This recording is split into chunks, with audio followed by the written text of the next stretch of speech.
Good morning, good morning, good morning, and welcome to the International Mastermind Think and Grow Rich show.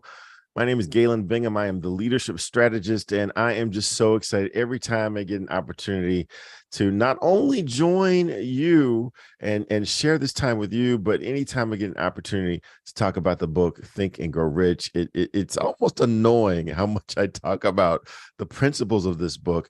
And the reason I do is because this book is so foundational to any type of success that you might want to have in your life. This is the process for how you are successful, how you can be successful on purpose. Any of us can be successful accidentally, but this is the process for how to have success on purpose. Today, we're going to be talking about the principle of persistence, because persistence is the means by which turning faith into your desire. So this is the engine. This is how you make things happen. As I've said a couple of times, the only thing I know for sure is that no plan will go according to plan. You've got to have persistence in order to make any dream a reality. So that's what we're going to be talking about today. Plus, we've got an amazing guest. Misty Campbell is just absolutely amazing. She is a professional MC. She's a caregiver. She's written a book that she's going to be talking about, and she's going to be able to personify and talk about how she has personified this idea of persistence. So can't wait to bring her in. But I got to bring in my co-host. So Dr. Peter James, welcome to the show. How are you doing, man? And tell me, have you ever used persistence in order to achieve success? How are you doing? Good morning to you, Galen. Happy Saturday. It's a Think and Grow Rich Saturday morning. Excited. Galen, I got to start back a little bit, though. I'm excited because it's that time of year. We have the keys to the car, Galen. Me and you, we are driving. We are driving. I'm riding shotgun with you for sure. And I'm excited to dive on in the principle of persistence as we delve into Think and Grow Rich as we do every single week. Good morning, folks. My name is Dr. Peter A. James. I'm excited to be here with you all. We have a very special guest today, but persistence. And I love how you put it there, Galen. You know, the best laid plans never go quite how you plan them to go. It's important that we are very persistent through those curves, through those roadblocks, obstacles, and hurdles, because they will come. They are coming. And this persistence chapter really identifies that we need to weather those storms to a certain extent. You know, the text says the majority of people are ready to throw their aims and purposes overboard and give up at the first sign of opposition or misfortune. So I am dedicated. I am persistent. I am really all in to ensure that I'm accomplishing my goals, my plans, my strategies day in and day out. It's not an easy task. It's we have to weather the storm, as the textbook says there, Galen. So I'm all in. I'm excited about today's conversation because I know this young lady that we have today with us, she's a persistent one. She's one, Galen. You know, one of the things before we bring her in, one of the things that Napoleon Hill talks about in the text, and I am sure we're going to have this be part of our conversation, is he talks about the importance of selecting people to be part of your crew, to be part of your mastermind. And I'm just going to read what he says. He says, if you select your mastermind group with care, you will have in it at least one person who will be able to aid you in the development of persistence. Because as we said before, anyone can create a plan, anyone can have a dream, anyone can have a goal. But if you don't have people around you that will help you when times get tough, who will help you stay persistent with this goal that you say that you're trying to accomplish, you're really not going to be able to have the success.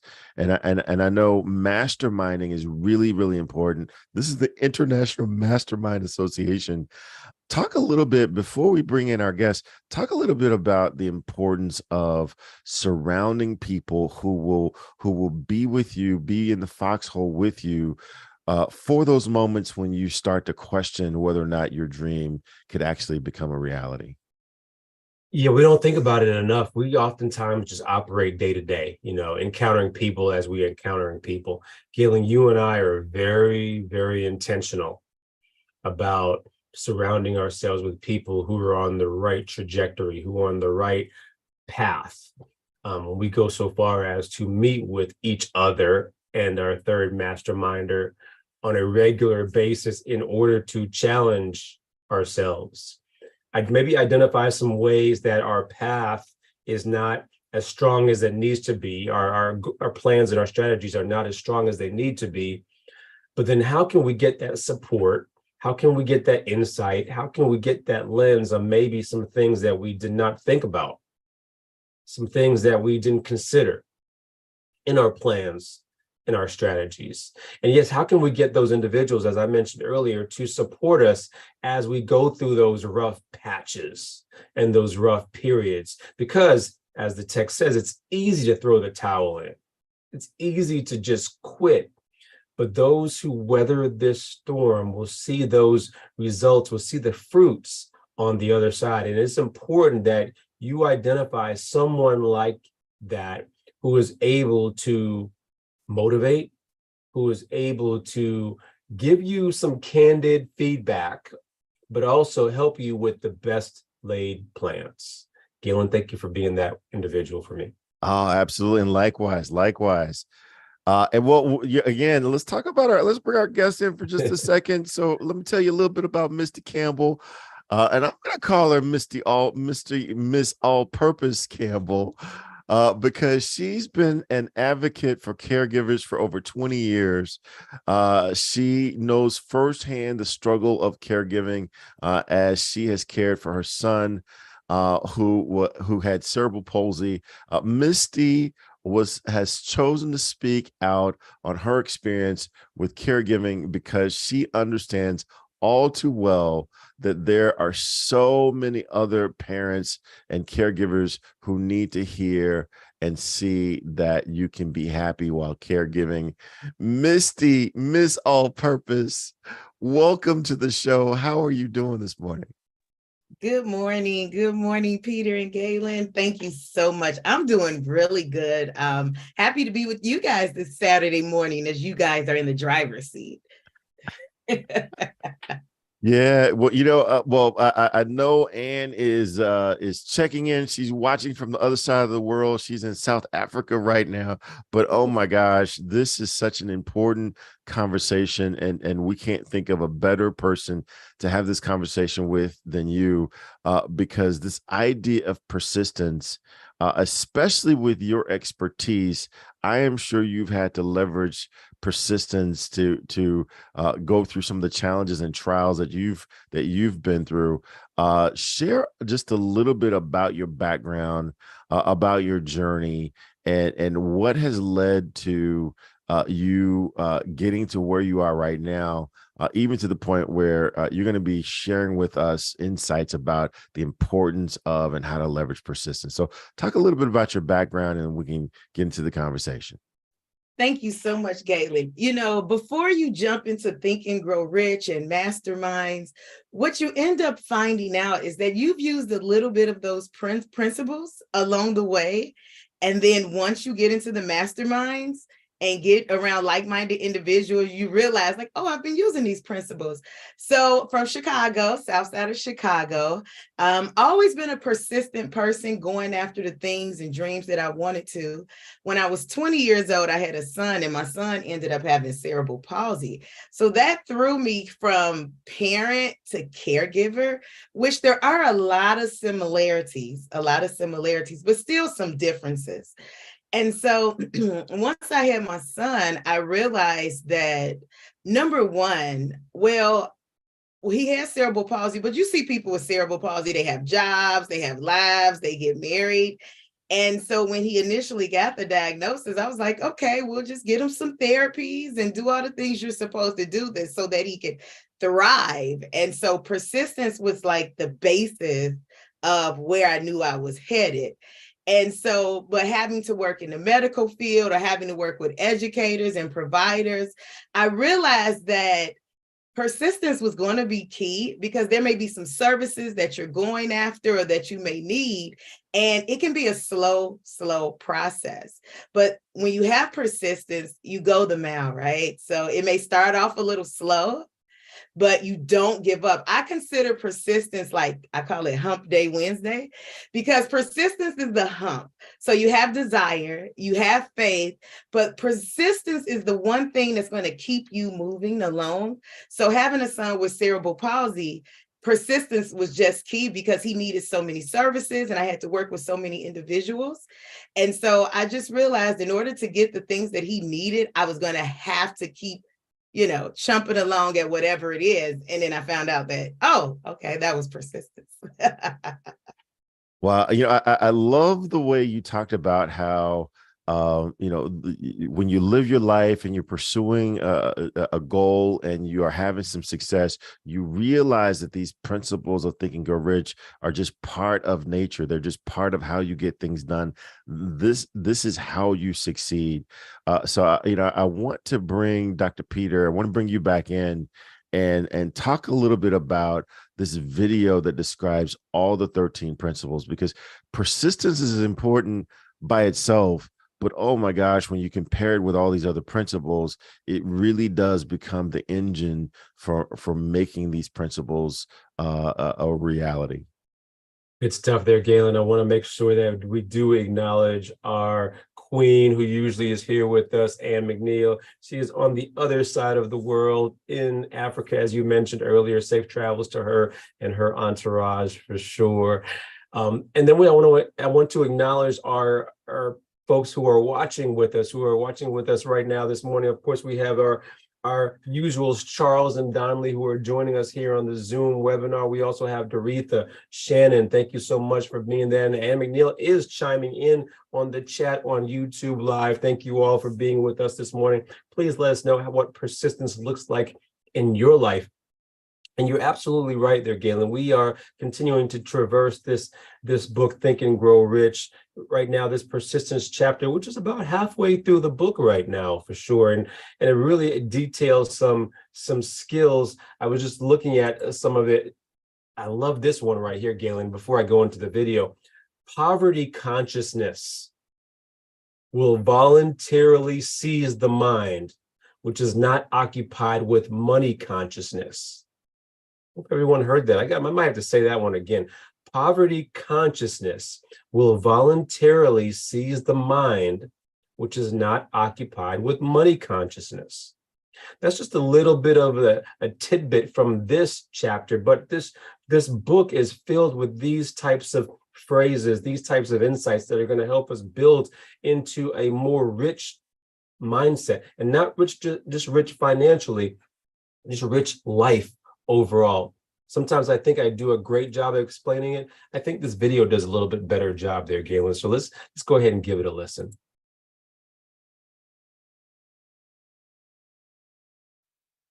Number 1 is desire. Napoleon Hill said that everything starts with a burning desire, a compelling reason for doing what it is we do.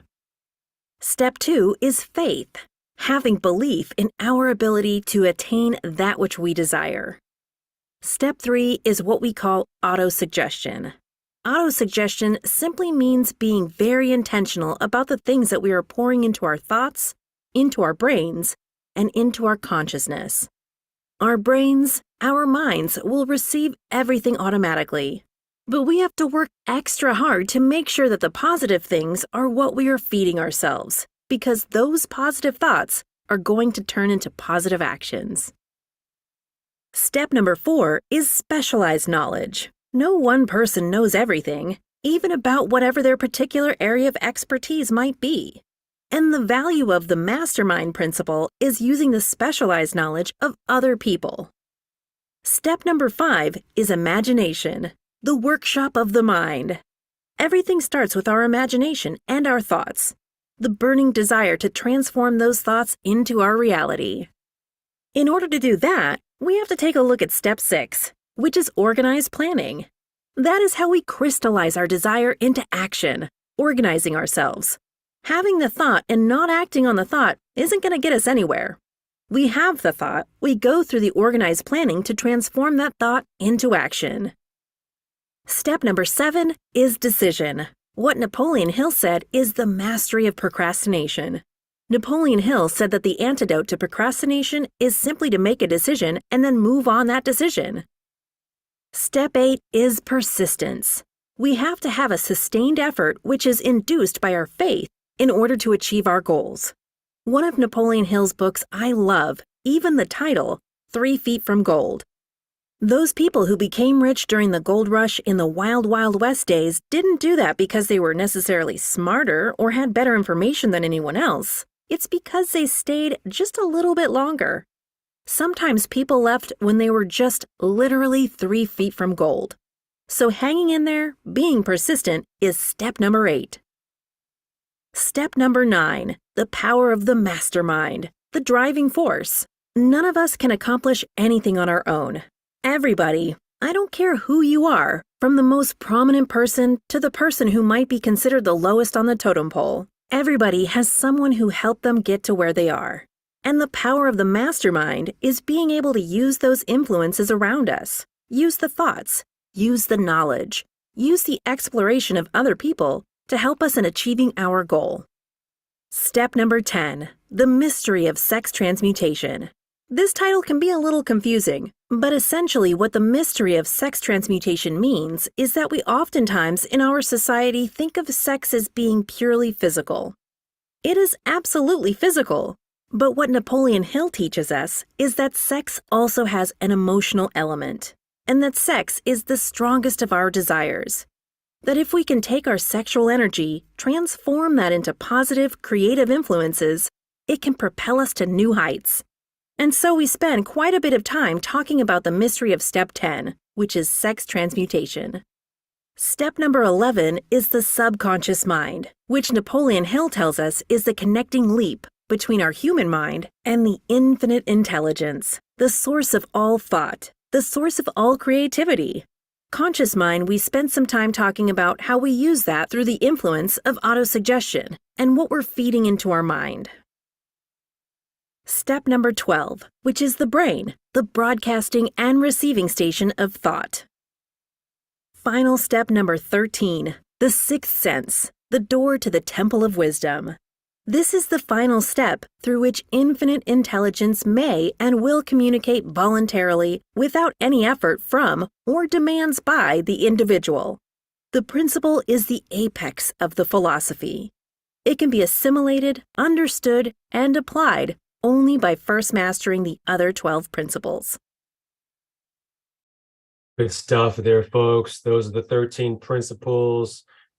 Said very, very well, going into much, much detail.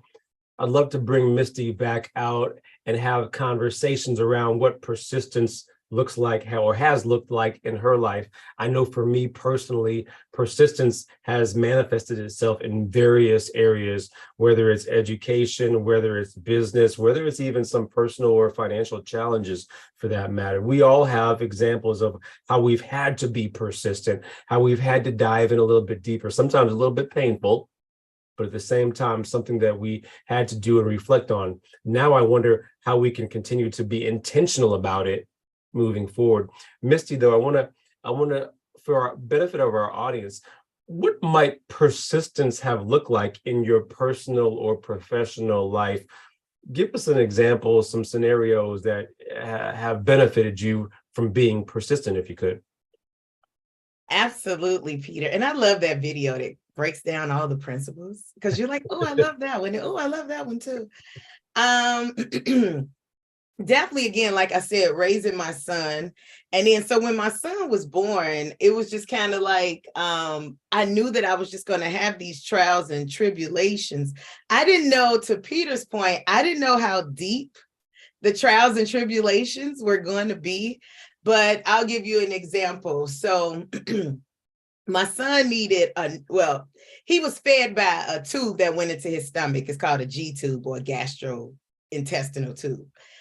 And so the school told me, and this was like a daycare school, they said that they had a nurse, but the nurse could not, basically, because my son was under another program, so she could not feed him while he was at school. Okay, so at this point, I needed a nurse really at home and at school. And so I went to the state of Illinois. They had a program. And so the program was for medically and technology fragile children, right? And so I put in for the nurse, and they denied me. And basically they said that he wasn't dependent. However, the tube that went through his stomach, I was like, wait, you can plug it into a wall, right? That's technology. So I went and I appealed. And so the mediator, he was like, yeah, that makes sense. Like, so I didn't get a nurse at home. However, we did get a nurse 5 days a week at the school. So that's a perfect example of persistence. And shameless plug, in my new book, Fearless Advocates, I talk about how, because I'm an advocate for caregivers, I talk about how you have to, sometimes you have to appeal when no doesn't always mean no, right? It may mean not right now, but some agencies have programs that may benefit you, but may not be the exact one that you went out for. So we still got the nursing services. So that's a perfect example of being persistent. You know, what I love about that there, Misty, is that you had that desire to get what you needed to get for your son there. In the text, of course, on page 224, I got to read this real excerpt, and I'll pass it over to Galen. The starting point of all achievement is desire. Yes. So keep this constantly in mind. Weak desires bring weak results. Just a small amount of fire makes a small amount of heat. If you find yourself lacking in persistence, this weakness may be remedied by building a strong fire under your desires. Galen, that's powerful to me, because that really says, hey, if for some reason we don't realize or don't feel like we're persistent enough, maybe we got to go back to the drawing board with the desire conversation. What are your thoughts on that? Yeah. Oh my. I mean, very, very important.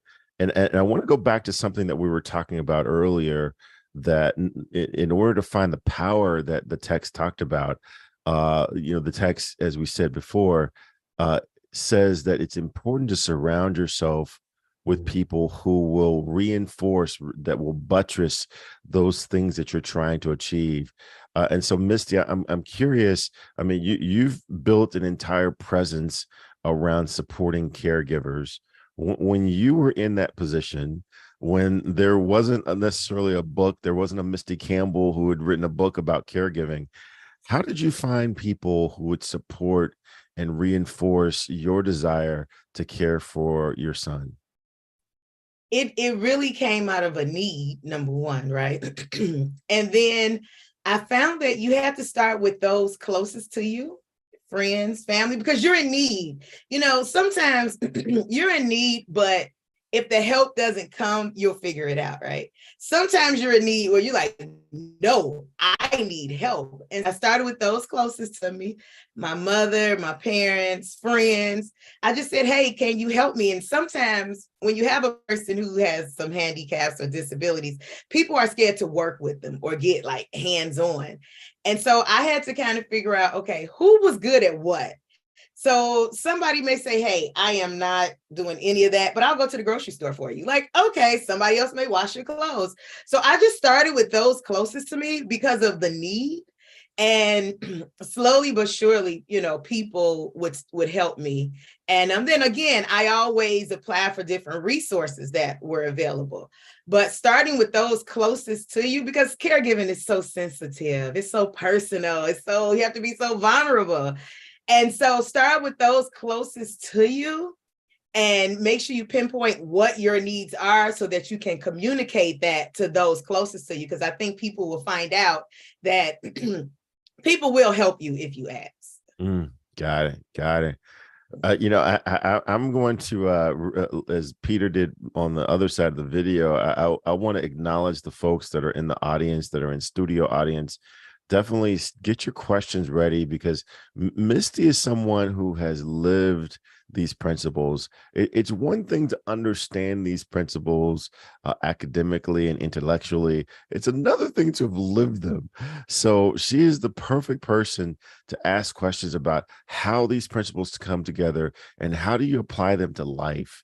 Misty, I want to come back to you and just ask, when did you really get into this book, this philosophy?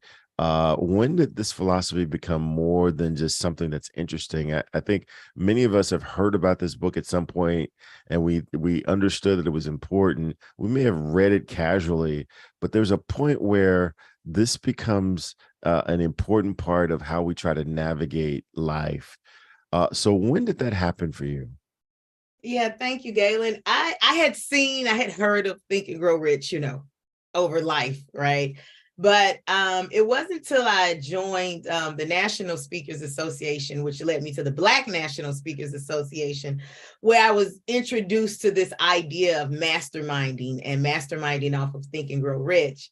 And reluctantly, I joined my, I can't leave this part out. So my son passed away in 2017.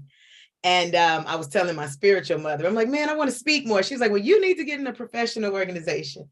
And so I did that. I found NSA, which led me to Black NSA. And they kept talking about this mastermind. You have to join the fall mastermind. And I was like, what in God's name is this? Because they were really pushing it. So because I was dealing with grief, right? And one thing about grief is like scandalous. So you have to be careful with grief. You have to transmute that energy into something positive. And so I joined the mastermind reluctantly. And that was where I was introduced to Think and Grow Rich and the principles and the affirmations and being able to take that whole thing and, use it for your whole family. So that was where my introduction was. Peter, man, I got to bring you into this. One of the things that just occurred to me is we all met each other at the exact same same meeting, literally, very literally. I think we met in the bar. That's what I met both of you. Did. Yes, we did. So Peter, talk a little bit about how this comes together, the persistence, but yet the power of the mastermind to reinforce persistence and being focused on goals. And what are your thoughts about how all this comes together? Yeah, first of all, I gotta say to you, Galen, of course, meeting at the bar, all three of us meeting at the bar, that's kind of unique now. And now we're here early in the morning talking Think and Grow Rich. Go figure. So you never know who you might meet at the bar, folks. That's what the lesson is. Misty, you said something that really struck a chord with me for sure. Because oftentimes, life throws us curveballs. Life throws us, again, those roadblocks, obstacles, and hurdles that can be very challenging, can be debilitating to a certain extent. And sometimes when we're caught in that debilitating circle, persistence is challenging. Trying to be persistent is challenging. So I'm going to throw that back at you to a certain extent. How did you overcome grief? How did you overcome those challenges in order to find the path to persistence? If you can give us just a little bit of snippet, because I'm sure that's going to help somebody in the audience for sure. Yes, thank you, Peter.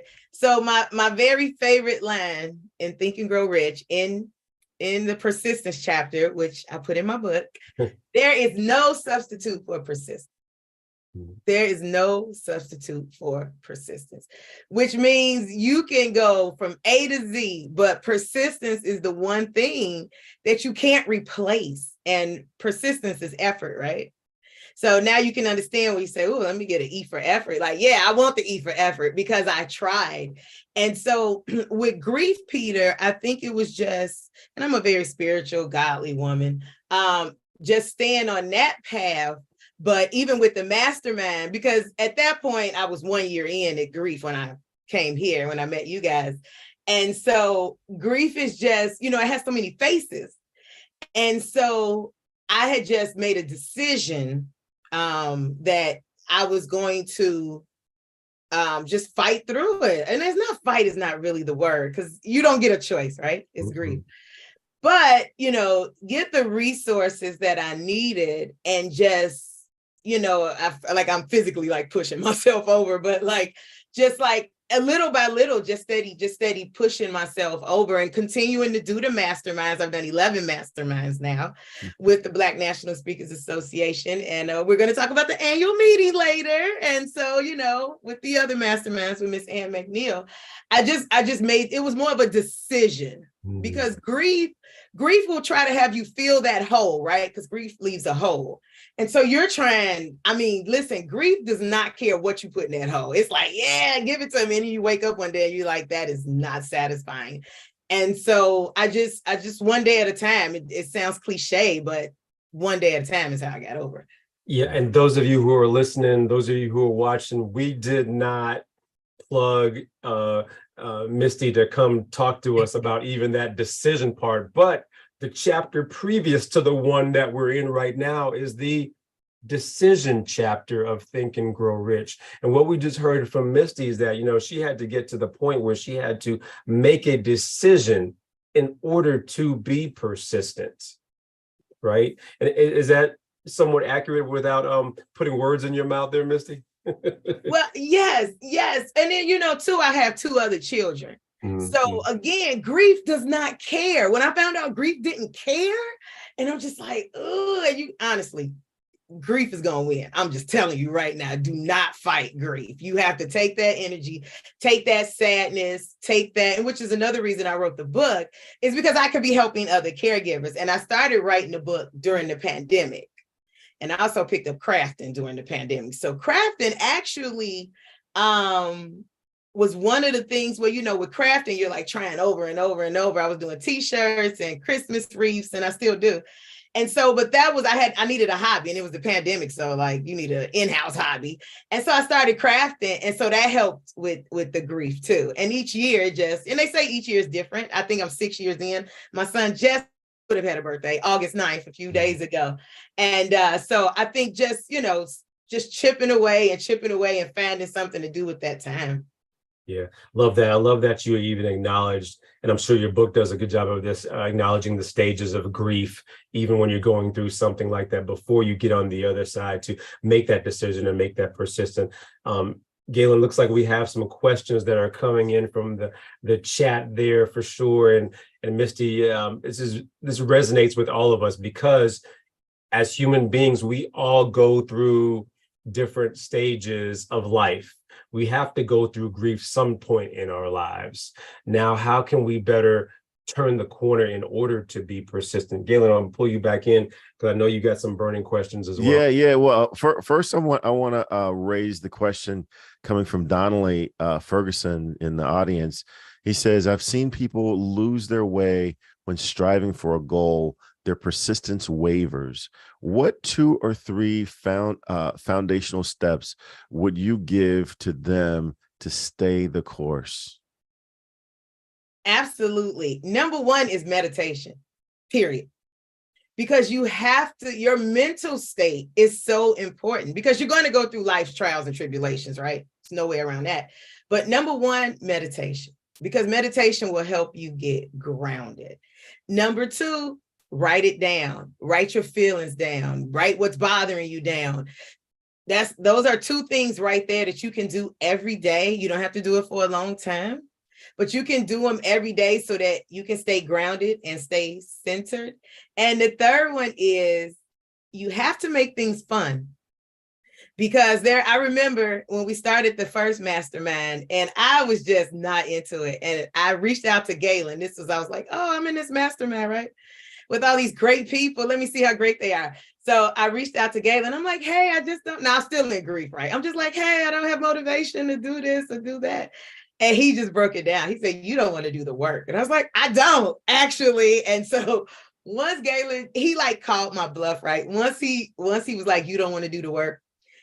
Through conversation, he asked me some questions. I was like, yeah, I don't want to do the work. And so I just said, again, change my mindset to say it's okay, but make it fun. And once I made it fun and started doing my affirmation and doing the work, it became fun. So yes, you definitely want to meditate. You definitely want to journal or write things down, and you have to put fun in all of your responsibilities, family, business, everything. Now, does it sound like me that I would call somebody out with questions? Yeah. Does it sound like me? Yes, it does. Thank you. I appreciate that. Look at us. Here we are today.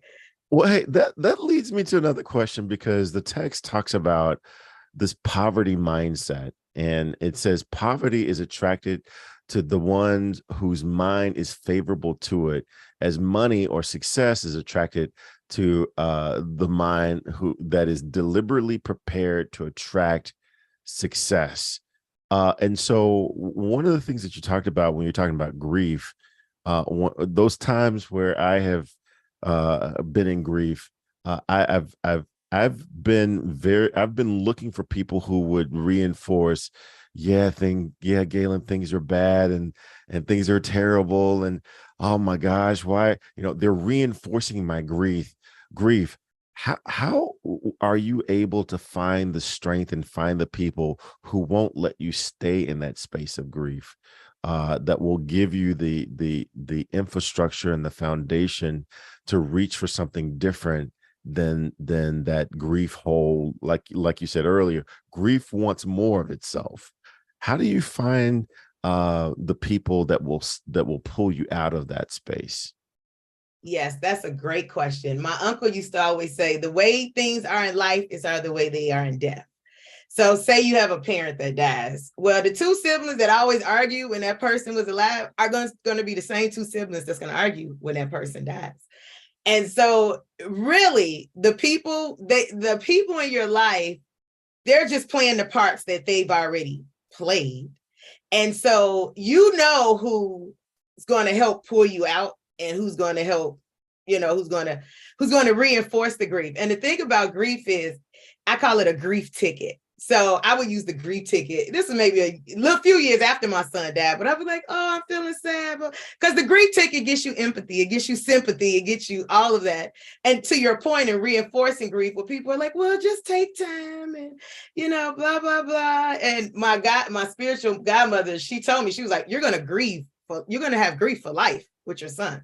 That's forever. Like, that isn't going anywhere. So having those people to say, okay, join a National Speakers Association, or, go ahead, and you're going to be grieving. Like, it's with you, there's nothing you can, just like your heart, there's nothing you can do about that. But again, the people around you who are strongest right now are probably going to be those same people who are going to be strongest. Okay. Because I tried like laying in the bed for days and weeks. It did not work. I was like, this is not fun. Like, I'm trying to grieve.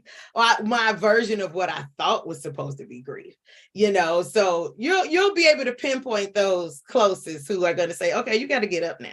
All right. Yeah. Peter, talk a little bit more about this idea of surrounding yourself with people who will help pull you to where you need to be versus allowing you to stay where you are. Yeah, and thank you for this there, Misty, because I've run across people who are or have grieved, and it becomes paralysis sometimes. And what I'm hearing you say a little bit is that they're allowing it to. Or is there some psychological thing that they have to battle through? Again, from your experience, I lost my mom at a very young age also. I almost felt like I had no choice but to take care of her. I was an only child. Take care of her affairs or move forward. What does that look? Describe that when you see people who sometimes are stuck, or maybe even for that matter, as you even mentioned a little bit about yourself, you're stuck, but you realize what allows people to turn the corner to become more persistent. You've heard this one before. Desire. The desire has to start somewhere. And whether, again, like I talked about, I had a need. So maybe that's where the desire comes from. But the desire, people go through masterminds, they go through things all the times, and people end up in different places and spaces. So allowing to, when you say allowing to, that makes me think of like law of attraction. So it's like, okay, so what are they thinking? Because our thoughts, right? Our thoughts become reality. And so if you but sometimes grief is heavy. So I think that it's one of those things you have to believe it before you see it, getting on that other side, because some people's grief is just so heavy. And full disclaimer, I'm a 99.99% positive person. So I already had a jump up. You see, you know what I mean? I already had a one up, because that's just my nature. So I tried to be like this just super depressed person, and it didn't work. So that's when I knew like I had to help others. So I would just say, if it's so heavy, sometimes you have to just start a hobby and start doing it depressed. You know how they say do it scared? Like if you have fear, you got to do it depressed, and get you some help. That would help. Get you some help. And whoever you trust, and start there, because you might have to feel the heaviness, but as time goes on, as you give your energy and release it, you'll feel lighter. Life will be greater, and you'll be happier. And the people around you, they want to see you happy. We don't want to see anybody down in the dumps all day. What I'm hearing you say, Misty, is that it's important for us to jump off the diving board. Don't just keep skirting around it. If you need to get something done or want to get something done, you kind of have to just jump in. But I want to actually pull you in onto this conversation of surrounding yourself with like-minded individuals, the mastermind of sorts. Galen and I have seen you at this annual event on a regular basis. And could you talk a little bit about the value of the mastermind for sure, but maybe even trickle that into our annual event that we have every year that's hosted by our dear Ann McNeil? Do you mind sharing? Dear Ann McNeil, of course. Anything dealing with Ann McNeil, I will share. Miss Ann actually had a question that she put in my chat. And so I want to make sure she knows that we're not gonna go over her question. Well, she says she wants me to talk about persistence and how did that demonstrate in winning a lawsuit. So when I had my son, basically I was like, ooh, something's not right here. And long story short, I did sue the hospital and the nurses and the doctor. And long story short, it was a malpractice, a birth injury malpractice lawsuit. And so it took 7 years in total from the moment that I filed, because I was just like, okay, I want to keep him out of a nursing home, right? So I was like, I'm going to sue the hospital and the doctor, go to get, and then, or go and get, my master's and go to school and all of that. But both of those actually came together at the same time. So it took about 7 years. And if you know anything about a lawsuit, you have to do depositions and they have to, get interviews and blah, blah, blah, and go through the medical records. So it took 7 years, and I did win. Thank God, to God be the glory. But it took 7 years for the whole process, because they try to pull it out so that ideally the person would die. So that means you would get less money. It's just how it works. It's legal. I talk about that in the book too. But so with persistence with the lawsuit, it was just one of those things that I had to have faith in my attorney. There was no other option. And I had faith in him. And I didn't even read the stuff they would send me about the lawsuits he won, because I was in college and I was just like, it doesn't apply to me. But then I found out like, oh, he was like a real birth injury attorney. So I did win the lawsuit, but persistence was everything, because at the end of the day, no matter what happened with the lawsuit, I still had to take care of my son. And so, but the lawsuit did make things better. All right. I hope that answers your question, Ann McNeil.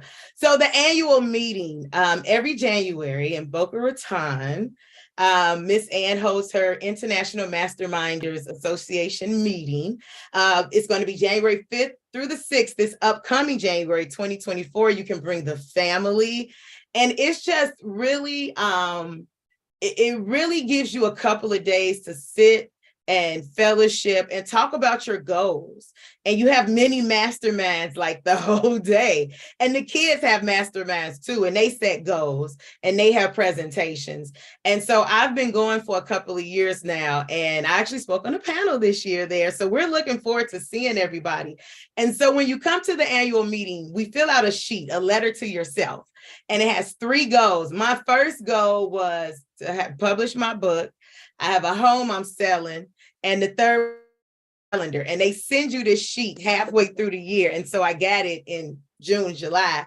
And when I opened it up, I was so excited to be on track. And even if you're not on track, it's a reminder of persistence, like keep going. So I was so excited when I got the letter to myself this year because I am killing it. So we hope that you too will come to the annual accountability meeting in Pompano. How do you pronounce that? I'm not Florida. I should be from Florida, but I'm not. Galen, help me out. Pompano Beach. Okay, Pompano Beach.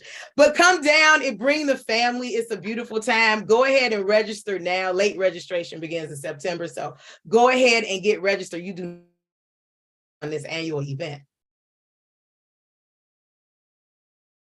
Good stuff, Galen. Yeah. So, hey, I just really want to reinforce this idea that in order to do great things, you got to be without fear. And Misty, the name of your book is has the word fearless in it. Does fearless mean that once I get over all of my fears, then I'm going to move forward and make things happen? Or is there a spirit of faith and confidence and persistence? How do faith, confidence, and persistence, how do they fit into your word fearless as you write about being a fearless advocate? Thank you, Galen. Faith for sure, because faith is you have nothing else to hold on to. So you're just like, you have to believe in something. And sometimes you have to even make it up, something you believe in. But the faith is really what gets the motor going. Confidence you build, because the reason I called it fearless is so when you go in any room, no matter what they think, it's what you know. That's what's going to be important to this transaction. And so you build your confidence as you start to speak to more people and be in different rooms and have different requests, and maybe you're appealing and you're like, oh, I could do this. So you said confidence, faith, and what was the last one? Persistence. Yeah. Again, fearless. Persistence it's like an ingredient, right? Oh, hey, Frank Kitchen. It's like an ingredient where you take this ingredient of persistence, it just goes with fearless. They go like hand in hand, because the thing about it is you feel the fear and do it anyway, but you're still being persistent and you're still building your confidence and you're having faith that no matter what, this is going to be a favorable outcome for me and whoever I'm handling business with. Wow. So for those who are joining, oh my gosh, you need to find a replay because you need to catch the entire conversation. But those who are joining right now, we've been talking with Misty Campbell as she talks about what it means to have persistence in this space of being a caregiver. And she has just really been sharing so many insights with us about how these principles weave together in order to allow her to have success, not only have success, but to have success on purpose. And we've been talking about the importance of persistence. And one of the things I would love to do is just go around and just hear from both of you. What are some key ahas that you've gained from this conversation? What are some key ahas that have really jumped out at you relative to the importance of persistence? And how can people get a hold of you if they want to get more of you into their life? And Dr. Peter, I'll start with you. Man, what have you gotten from this conversation, and what are you working on right now that people might want to know about? Yeah, I got a few notes that I've written down here for sure. And I love this conversation that Misty has had with us, because I think this was a real conversation, especially when we started touching about grief and the challenges that we face in our lives. Because again, if we haven't been through it, it's coming. And so now, how do you overcome those challenges, that grief, in order to be more persistent, in order to accomplish still your life's goals overall? In the text, it says, those who have cultivated the habit of persistence seems to enjoy the insurance against failure. And it definitely sounds like Misty has been able to do that and overcome grief. I love those 3 areas that here's an example of one I wrote down: how to be persistent through challenging periods, meditation.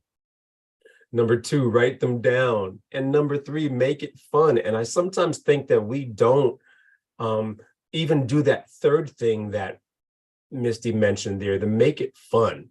How do we make it a little bit easier for ourselves to step in on this persistent journey, no matter what it is, what it needs to look like for us? It could be, even as Ann McNeil is doing, planning a vacation, and challenges might come, but you still want to go on this vacation, right? So how do you make it fun? How do you ensure that you get there to a certain extent?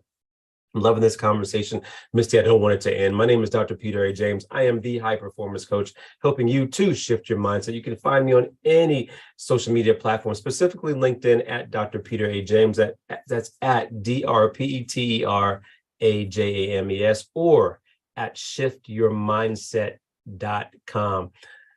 Galen, this was a lot of good conversation, a lot of good nuggets for me as I continue to move forward. I'm hoping the audience felt that way as well. Fantastic. And Misty, I want to get your insights, and then I want to also share an observation and have you react to that.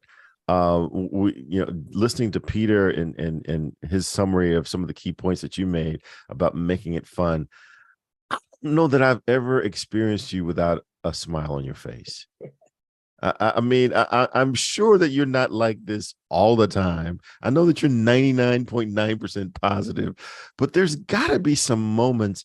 How do you persist and persevere through this battle of your mindset where, yeah, here's the situation, and I've got to deal with the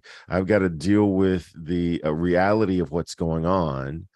At the same time, I'm not going to let the reality consume me.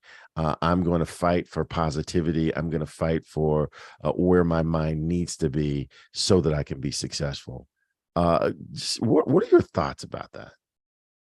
The subconscious mind is the first thing that pops up, because, when you do the work of listening to positive videos and motivational videos and positive self-talk, it'll just pop in. You say if you're having a down moment or a blue moment, it'll just like pop in your head. I'm thinking of the self-confidence formula right now. You write that down every day, you repeat that every day, it'll just pop up in your head.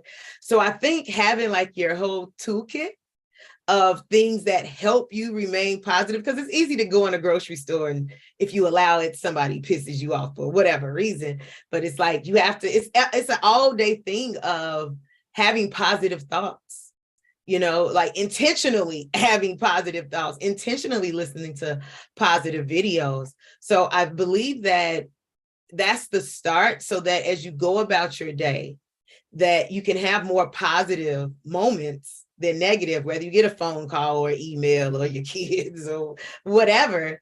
You just like, okay, you have a base to bring yourself back to, and you have this toolkit that you can use. At any given moment, you can pull one of those tools out. So fantastic. And how can people get a hold of you if they want to hear more about your story, or more important, if they want to purchase a copy of your book that you've just released, which I know has been a long time coming? Well, and just a one moment, you said the ahas from the session. Yeah. My aha is that I really do love you guys, and I really do appreciate you guys. And thank you for holding this space, because when you get with friends and family, it's just a beautiful thing. All right. So right now, if you go to fearlessadvocates.com, and that's how it's spelled, fearlessadvocates.com, you'll get the book as well as a fun fan. That's also the cover of the book. And it'll be an autographed copy. So I would appreciate if you go to fearlessadvocates.com. If you're a caregiver, if you know a caregiver, if you love to have me come speak, you can also reach me at campbellgirlmedia.com. That's CampbellGyrlmedia.com, campbellgirlmedia.com. And I'm on Facebook, Misty D. Campbell. I'm also on Instagram at Miss All Purpose, MSALLPURPOSE. Thank you guys so much for listening. You can always, I'm not hard to find. I tell people you can reach out with any questions or you want to talk or any engagements, any of that. Thank you guys so much for having me. Fantastic. Well, this has been, as have all of my conversations with you, this has been an amazing conversation. Not only has it been great to catch up and understand kind of how you're approaching life, I really enjoy the conversation where I feel like we're helping people because everyone has been through grief. Everyone has been through in a situation where they've had to care for someone. And if you haven't, that time is coming. There is no escaping this world without having to care for someone in a situation where you're providing care as you are grieving yourself, right? Very often, this requires that you go into spaces that you don't know how to navigate. And when you've got someone like Misty who has the courage to not only go through it herself, put her experiences in writing, and then give you the cheat codes as to how you might navigate this thing that is planned for keeps, right? Grief plays for keeps. And it is absolutely at the top of its game. And so if you don't have people in your corner or someone who's willing to share the cheat codes, it can absolutely turn you into someone that you would rather not be. I am really, really encouraged by, again, the text where it says, poverty consciousness will voluntarily seize the mind, which is not occupied by money or success consciousness. A poverty consciousness develops without conscious application of habits favorable to it. The money consciousness must be created unless one is born with such consciousness. So back to what Misty said, in order to be success minded, you've got to put in the work. You've got to put in the work, whether it's watching videos, whether it's finding people who are positive, finding people who will be in your corner. If you just go into the world and do whatever you think comes next, the world will convince you that it's a dangerous place and that your dreams are folly. You've got to put in the work to put people around you. And I'm going to give you another hot second because I lean on Peter quite a bit as far as being one of my main support people. You mentioned Mr. Frank Kitchen. I know that he's an important person in your life.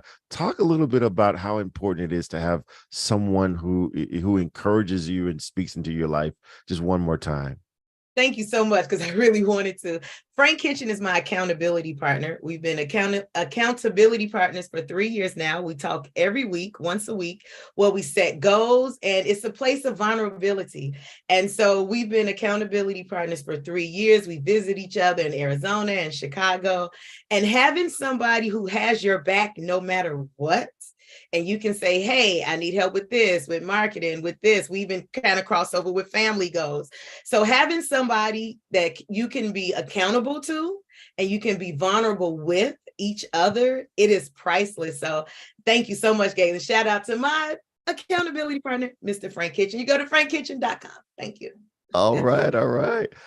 Well, hey, this has been another amazing conversation. My name is Galen Bingham. I am the leadership strategist. You can find me absolutely everywhere.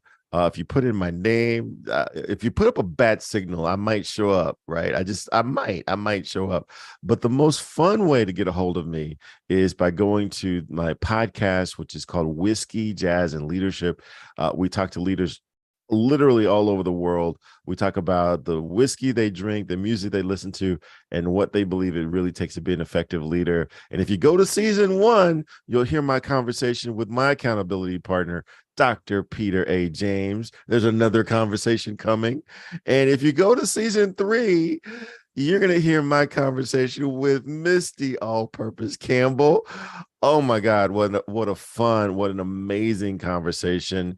And coming up in season 5, I'm actually going to have a conversation with Mr. Frank Kitchen. So, I mean, I've got all of the major players part of that podcast, and they're all there to help you step into who you really want to be. So I double dog dare you to try us at least once on any podcast platform, Whiskey, Jazz, and Leadership. So again, I want to put a pin in another great show. We did this even without our fearless leader, Miss Ann McNeil, who is on the other side of the world. And we just really love, and we love this process. We love this book.